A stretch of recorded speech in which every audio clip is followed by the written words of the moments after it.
Okay, very good. Thanks, everyone. Appreciate everyone here, especially Aurora Winter for being our guest on the show.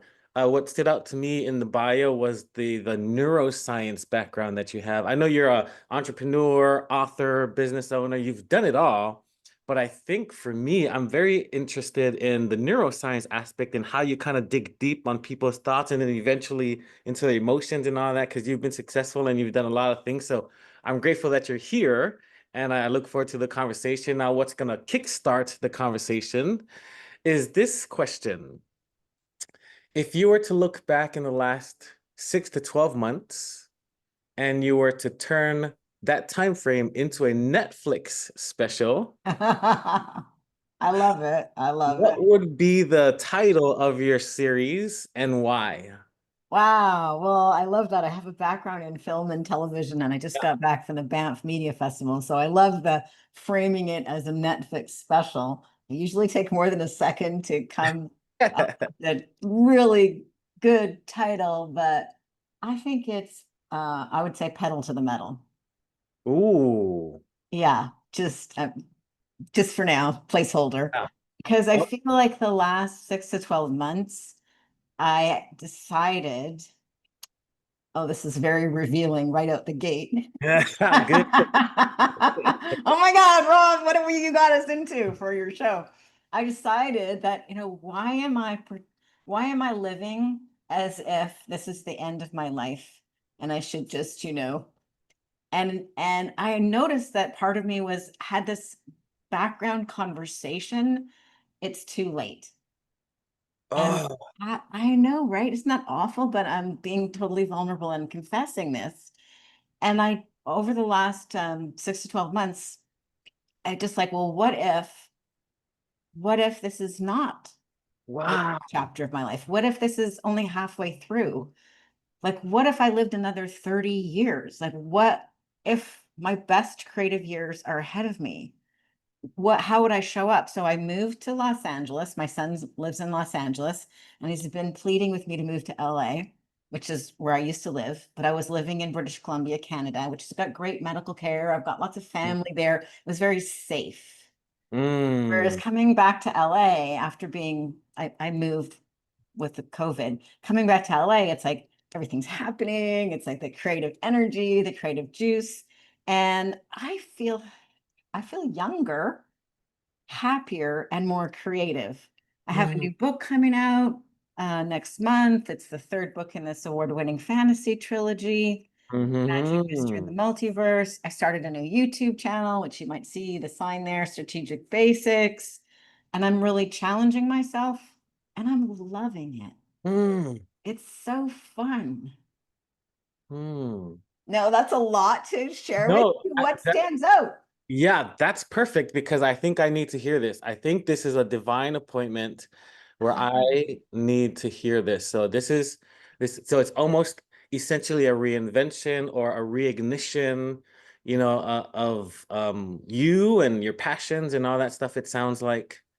And you know what? What is kind of amazing is before, when I was being safe living in Canada with the healthcare and the family and all that support, but not in the mainstream, like living in a more of a rural community, um, I felt older.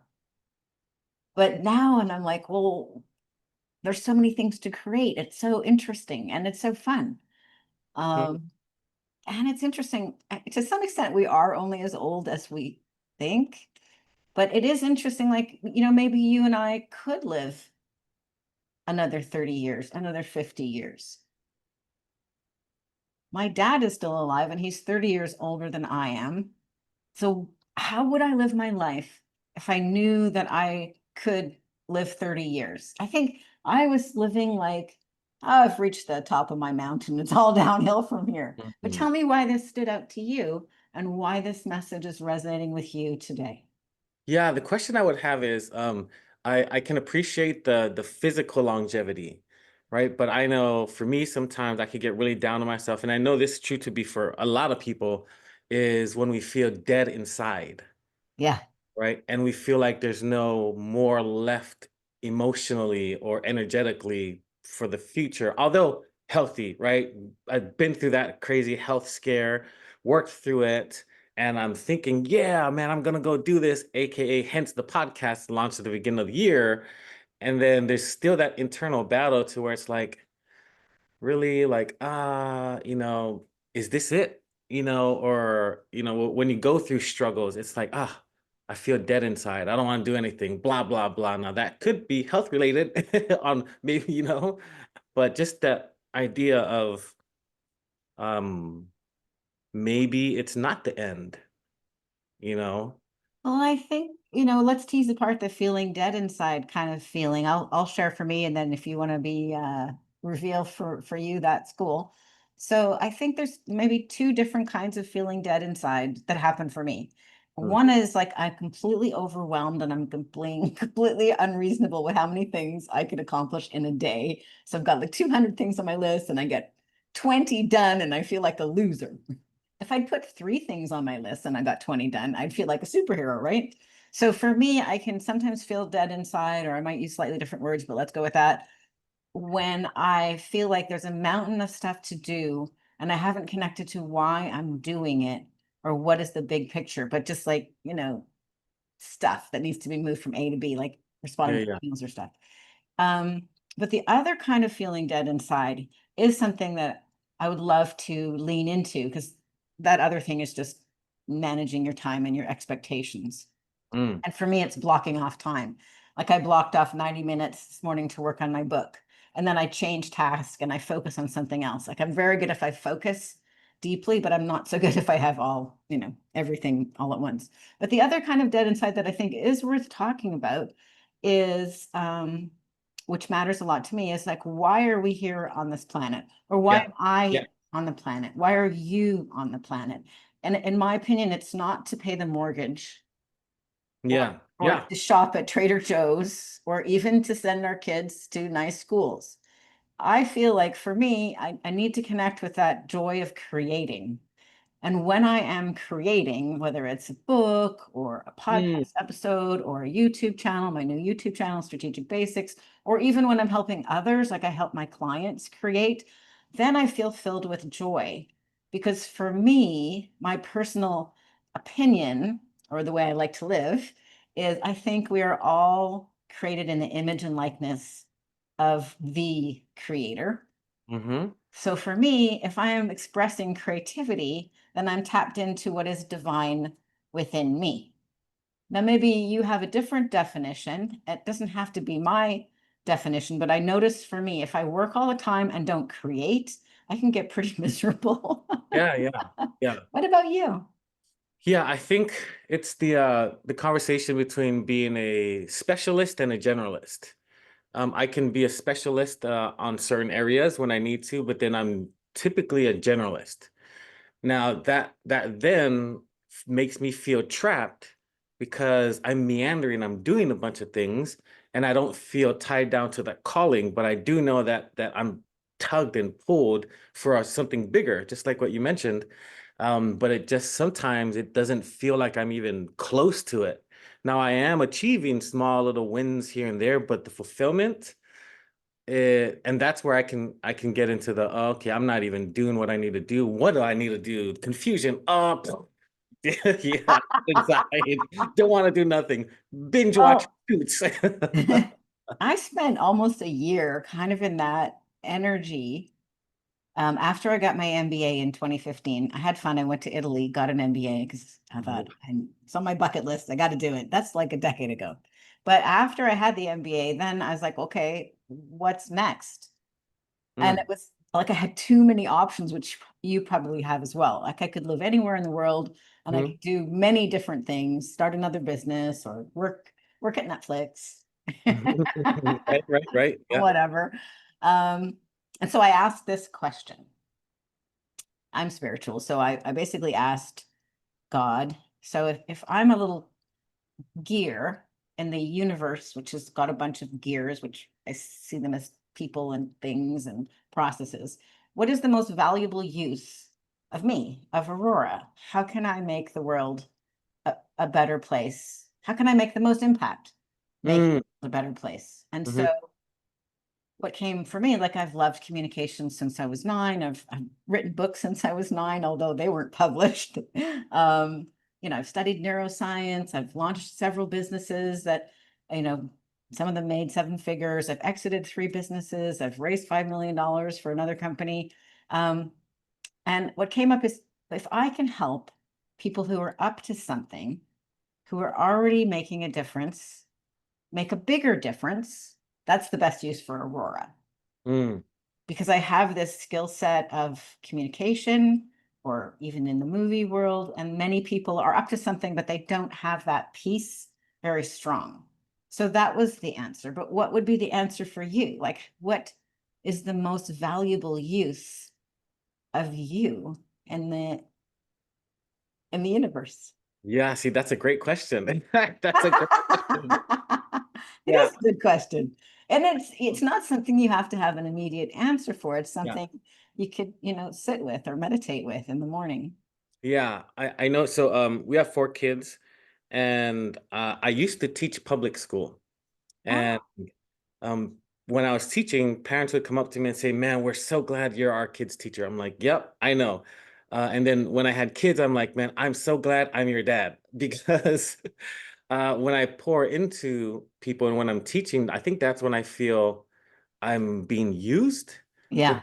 even further than that, what lights me up is when I talk about spiritual things, when I talk about God, and then even the history of that whole thought process, but then how it relates back to us and our perception of ourselves, and then being used more. And then I would swing to the other side of the pendulum and be like, ah, you know what? Maybe I should just pour into my kids. If I only impact these 4, then I've served my purpose. And then the other side, my kids are like, man, you need to go talk to more people. This is amazing. Help our teammates and all that stuff. And now again, last year I couldn't do any of that stuff because I couldn't walk, talk, eat, or sleep. Bad, so bad. But Tell now me that about I that. can, yeah, I'm trying to do as more as I can, but it's still, I'm like, what am I doing? You were really sick last year. Very, very bad. Very How bad. did you recover?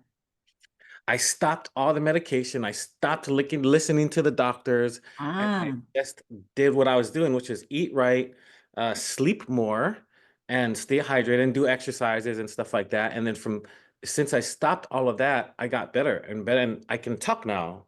Before I couldn't. I literally couldn't. It was so bad. wow. You're reminding me, I just helped a client write a book. It's called The Vitality Solution, and it launched as a #1 bestseller on Amazon.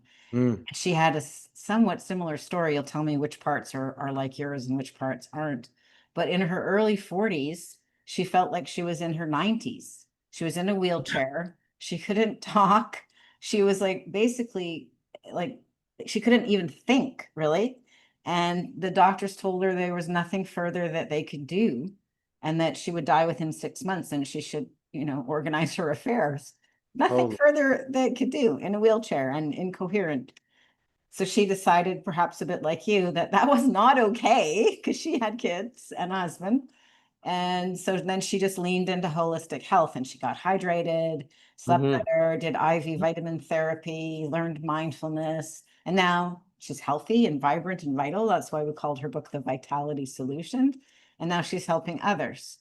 But it's Hmm. crazy, right? If you get a bad diagnosis and then you take the medicine, you can be at death's door. Oh man. How Yeah. did you decide to stop all the medications? That must have been a scary choice. Yeah, because we were testing so many medications. So they're like, yeah, we practice medicine. So it's like we test this, and I would feel bad and worse when I would take a new medication. So then I stop and take another one, and nothing changes. So I just got fed up, and I'm like, nah, just cut everything. Well, thank God that you did. Yeah. Yeah, absolutely. Yep. Well, sounds like you can have a book about that. I'm thinking of something, I'm thinking of something. So I've written 2 and I've ghost written 5.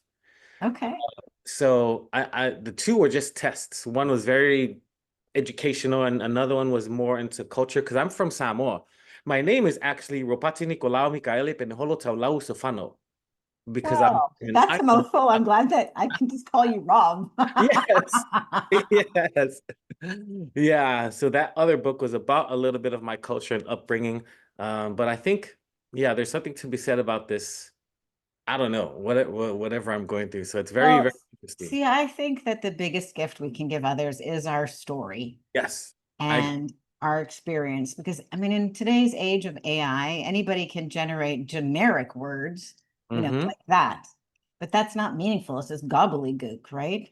And so I really encouraging people to honor the value of their story and consider writing a book or doing a podcast or YouTube to be of service to others as the first, well, actually, the first reason to do it is for yourself, to really process what's happened to you and to look at your life and the challenges and separate the wheat from the chaff, or separate, take the mud off the gold, and Mm-hmm. appreciate the gold and the gratitude from what you've been through. So that is worth it, even if nobody else reads your book, or it's valuable just to sort through and find the gold.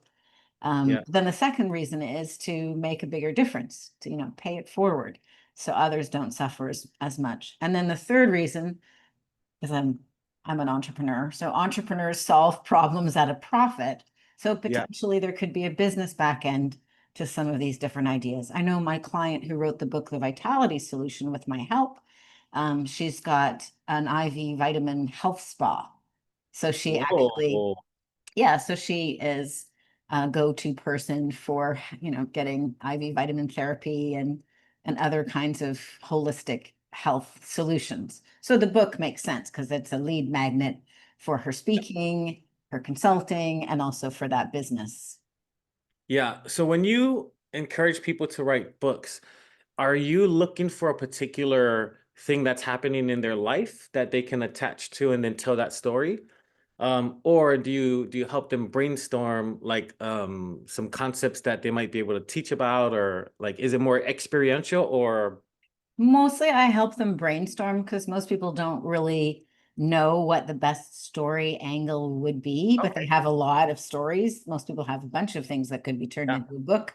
So usually I start with my clients, like just brainstorming, hearing their stories, and then say, that's it. That's the one, Mm, to focus on.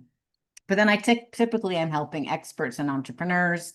So we're looking at how can a book bring you more business? But it's interesting, like there's 7 different ways in this book, Turn Words into Wealth. Um, and it walks through like monetizing a book, like being a public speaker is the number one, it's the highest paid career. You mm, can get mm. paid 50,000 to 250,000 per talk. That's a lot Wow. for 60 to 90 minutes, right? Yeah. But it can also monetize in surprising ways. You mentioned Netflix. So Marie Kondo wrote some books about the joy of tidying up. She's this petite little Japanese woman, doesn't even speak English, but Netflix had a special with her going into the homes of hoarders with a translator with her because she doesn't speak English very well, and helping them tidy up. So that's another example. You could turn, or my, BBC is interested in turning my fantasy series, Magic Mystery and the Multiverse, into a TV series. So that's another way to make 7 figures with the book.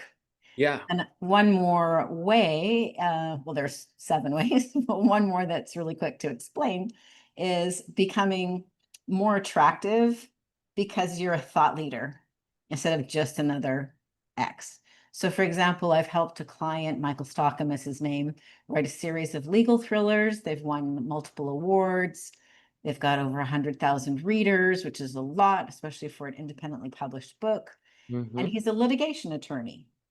So he is attracting more clients because he's not just another suit. He's a more interesting litigation attorney. People want Right. to hire him because he's an author. He's interesting. He appears on podcasts. He's a speaker. He's got something else going on, and they're like, let's hire that guy. He Yeah. sounds more interesting than just a bland, you know, interchangeable litigation attorney. So I think today, in the age of AI, building your personal brand is the most valuable thing you could do. Mm. Mm. And is that what you do on your strategic basic side, or because you also have a publishing company? That's right. Strategic Basics is my new YouTube channel, so people can go there and check it out, which is a bunch of free content. So Strategic Basics, what I do there is I take breaking news stories and then I tease apart the business breakthroughs for creators, authors, and entrepreneurs. So for example, one of the stories recently was Ryan Holiday, who wrote the book. He writes a lot of books about That was cool. philosophy. He wrote The Obstacle is the Way. He went to speak at the Naval Academy. He was hired as a speaker. This was, I think, his fourth time that he was going to be speaking at the Naval Academy. And how it works is you have to send your PowerPoint, up the chain of command to get it signed off on. Well, he mentioned quite politely in his talk that the Naval Academy was removing over 300 books from their library. So he mentioned that he didn't think that was cool because that's basically banning books. But the books that they were removing were like Maya Angelou's books or like Mm. really famous books. The Handmaid's Tale by Margaret Atwood, like Pulitzer Prize winning books, but that had some angle.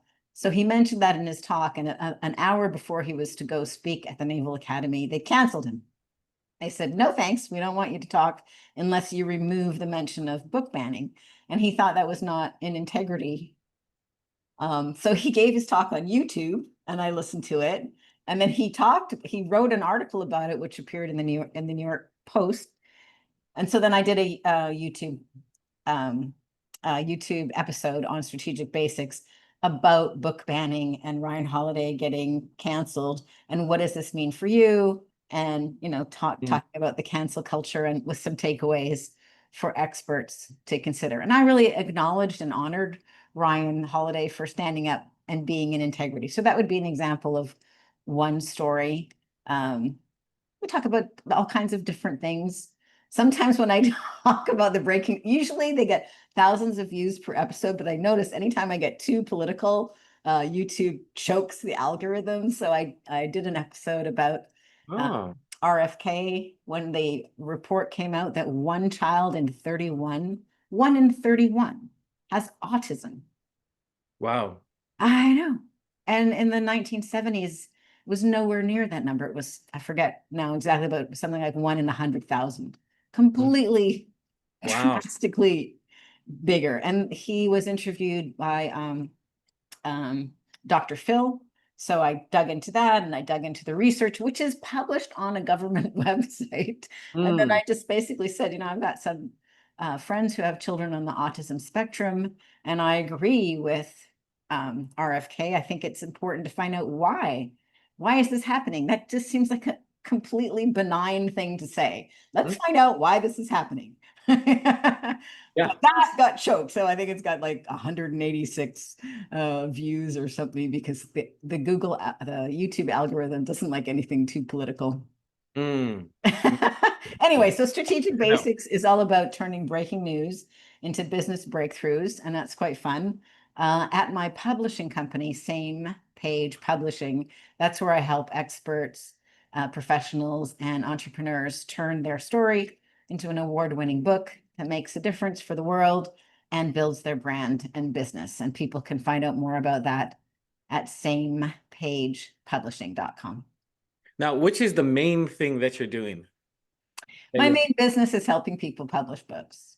okay. Oh, Okay. I would broaden to say I'm actually helping them get clear on their $1 million message. They might use that message to raise capital. I've helped some startup CEOs go from raising nothing for their tech startup to raising on average 7 or 8 figures. None of Mm. they went from nothing to 7 figures or 8 figures Yeah. by Yeah. having the right message. So I would say it's not just about books, but it's about really nailing what's your $1 million message. So strategic basics is my way of, um, giving good content every week. Nice. Nice. Nice. And your book that's coming out, how long have you been working on that? Oh my gosh. Well, this is the first one, Magic Mystery in the Multiverse. And one has come out each year. So The second book in the series, The Secret Multiverse Academy, came out last year. And the third book, which is called Multiverse Mayhem, is coming out in August. So your kids might actually like it. It's for Ah, young adults. And it's a fun, fast-paced story, a little bit of the vibe of, say, Percy Jackson meets Doctor Who with a little Harry Potter thrown in. okay. Yeah, but I'm hoping that it will also spark meaningful conversations because there's a thread of the energy of George Orwell's 1984 throughout it, because the bad people are censors, and they Hmm. basically I wanted to explore this cancel culture thing that's Yep. going on in our world. Like, I think it's not okay to take somebody's voice away just because you disagree with them. Yep. Yep. So I'm hoping that the Magic Mystery and the Multiverse series sparks valuable conversations between parents and kids, or between teachers and kids. So that's my hope and prayer. It's a little bit like, I guess, The Lion, the Witch, and the Wardrobe by Yeah. C.S. Lewis. Yeah. Really, that was the first book that made me decide that I wanted to be a writer. And if you actually look at The Lion, the Witch, and the Wardrobe as an adult, which you've probably done as a teacher, it actually has some profound themes Yeah. running through it. As a kid, I didn't know. I just liked the story. But Yeah. as an Yeah. adult, I was like, that was very clever, C.S. Lewis. Yeah. Yeah. That's cool. And your books include some of those, like have hidden themes in it. And Yeah, I feel like the books have got a lot of spirit and heart mm, in them, a lot of empathy. There's a found family. It's a sibling. You don't so often see stories that involve siblings. So it's a brother and a sister, and they're polar opposites. The girl is super optimistic adventurer. She always jumps in without thinking what could go wrong. And her brother is the opposite. He always thinks what could go wrong. He's a bit of a pessimist. So they have like a different perspective, which makes for fun conflict. Yeah, I think your kids would like it. yeah, yeah, yeah. Amazon. I can get on Amazon. Actually, you can get the first book in the series for free on Amazon right now at the book is called Magic Mystery in the Multiverse, or if you prefer, you can get the ebook for me for free at magicmysteryandthemultiverse.com. And then you get extra bonuses. And then when the August, so you'll have a launch for the August one. That's right. Okay. Yeah. So I don't Okay. know when you're planning on airing this, but if you want to air it, August 8th is the launch date for the third book. August 8th. Okay. Yeah, I definitely want to get the book. So yeah, it sounds like it's something that they would, because they love Percy Jackson. They've gone when they were, yeah. So I think they'll Oh, enjoy it. great. Well, I'd love to hear what they think about it then. Yeah, yeah, yeah. So if people wanted to find you online, is there a specific website or your social media they can find you at? Well, if they're interested in the fantasy books and all things fantasy, then I'd suggest they go to magicmysteryandthemultiverse.com. They can Yeah. get the first book for free as an ebook, but they can also scroll down and they can see the images of all of the characters. And then they will have their name put in, enter the vortex. And there's some magical and fun surprises that happen if you do that. If people are more interested in um, building their business and building a book and a brand, then I recommend they read this book, Turn Words into Wealth, which right now you can get the ebook for free at turnwordsintowealth.com, or go to Yep. Amazon or wherever books are sold and get it. And then if you want to take a deeper dive, the main website for publishing is called Same Page Publishing, because I come on the same page, the same side as my clients to help them. And then my other website is aurorawinter.com. So many places to find me.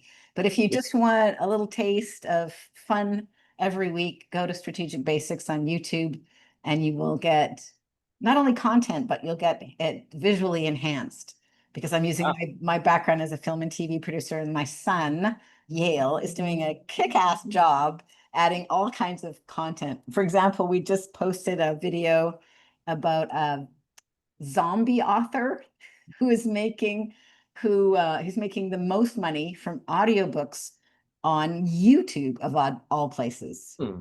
Yeah, Derek Slayton. Interesting. And Yeah, so my I'll have to son check put all it out. these zombies in that one. So that was really fun.